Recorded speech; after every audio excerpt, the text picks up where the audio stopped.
تو Pakistan T20 team کی جو حالیہ کارکردگی رہی ہے اس کے بعد ٹیم مینجمنٹ میں بڑی تبدیلیوں کی باتیں ہو رہی ہیں. جی بالکل، کافی عرصے سے یہ بازگشت سنائی دے رہی تھی. اس میں چیف سلیکٹر اور کپتان کی تبدیلی کے امکان پر بات کی گئی ہے. ہاں، انہوں نے کچھ نام بھی لیے ہیں. جی، تو آج ہم اسی رپورٹ کا تھوڑا تفصیلی جائزہ لیتے ہیں. دیکھتے ہیں کون سے نام گردش میں ہیں اور ان قیاس آرائیوں کے پیچھے وجوہات کیا بتائی جا رہی ہیں. ظاہر ہے ٹیم میں یہ غیر یقینی صورتحال یہ کارکردگی پر تو اثر ڈالتی ہے، شائقین بھی پریشان ہیں. بالکل. تو بتائیے یہ تبدیلی کی ضرورت کیوں محسوس ہو رہی ہے اتنی شدت سے؟ دیکھیں بات سیدھی ہے، مسلسل شکستیں، خاص طور پر بیٹنگ میں نا، وہ جو ایک فارمولا لایا گیا تھا 140+ اسٹرائک ریٹ والا. اچھا. رپورٹ کے مطابق وہ کامیاب نہیں ہوا.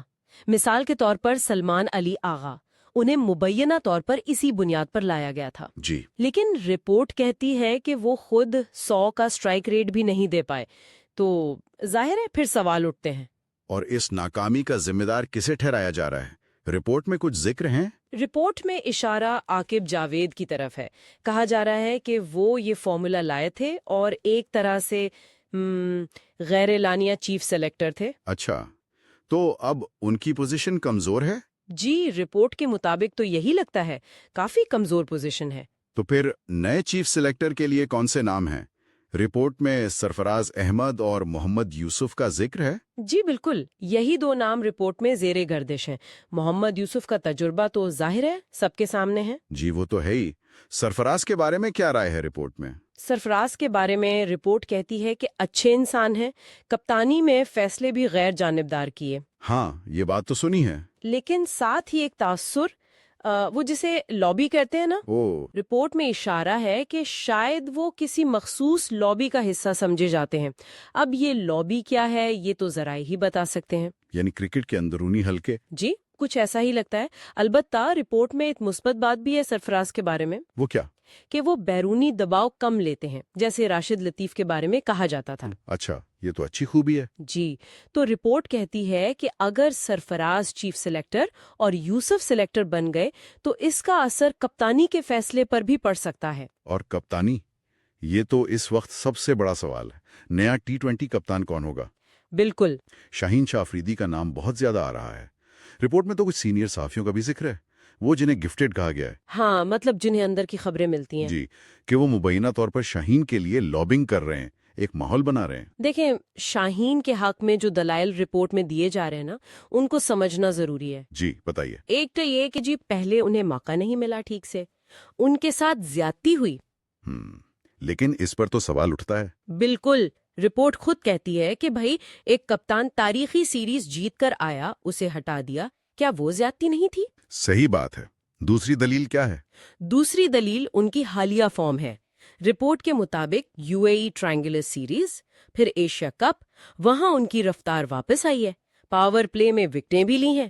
اور تیسرا ان کا PSL کا کپتانی ریکارڈ.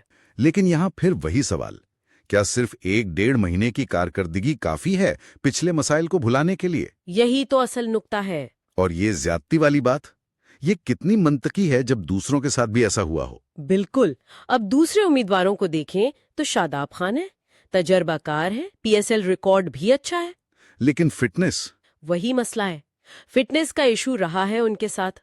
پھر بابر اور رضوان، ان کے بارے میں کیا تاثر ہے مینجمنٹ کا؟ رپورٹ کے مطابق تاثر یہ ہے کہ شاید وہ ماڈرن ڈے T20 کے حساب سے نہیں کھیلتے، مطلب سٹرائک ریٹ وغیرہ کا مسئلہ. اچھا. تو ان سارے حالات میں اور جو لابنگ کی باتیں رپورٹ میں ہیں، اگر آپ وہ جسے کہتے ہیں نا ڈاٹ سے ڈاٹ ملائیں تو نام شاہین کا ہی نکلتا ہے. جی، سب سے ممکنہ امیدوار وہی نظر آتے ہیں.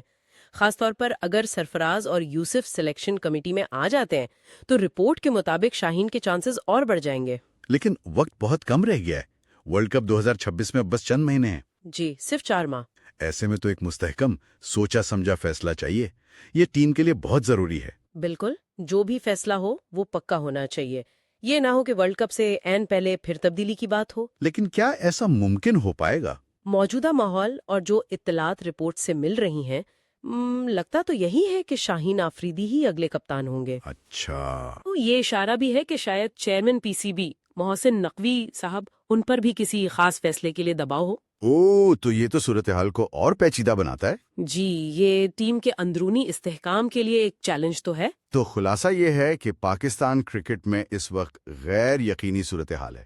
چیف سلیکٹر کے لیے سرفراز یوسف کے نام ہیں، کپتان کے لیے شاہین سب سے آگے لگ رہے ہیں، جی، اور ان ناموں کے پیچھے کارکردگی کے علاوہ دوسرے عوامل، ممکنہ لابنگ، یہ سب بھی شامل نظر آتا ہے۔ بالکل۔